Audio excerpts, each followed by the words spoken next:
President Donald Trump কাতারে ইসরায়েলের হামলার দায় থেকে নিজেকে আরও দূরে সরিয়ে নেওয়ার চেষ্টা করেছেন। তিনি তার এক পূর্ববর্তী বিবৃতির সঙ্গে একটি নতুন সংযোজন পোস্ট করে স্পষ্ট করেছেন যে হামলাটির সিদ্ধান্ত ইসরায়েলের নেতা নিয়েছেন এবং যুক্তরাষ্ট্র এটি সম্পর্কে এত দেরিতে জানতে পেরেছিল যে কোনো হস্তক্ষেপ করা সম্ভব ছিল না।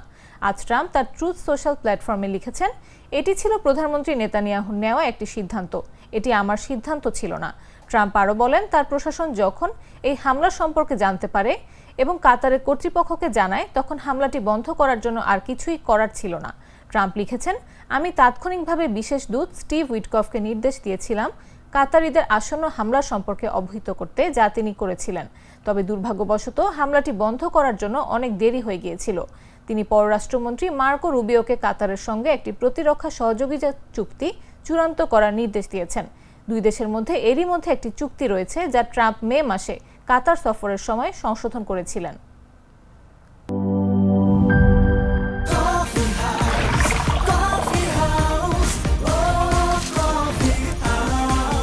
কফি হাউস, প্রতি চুমুকে আড্ডা জমে।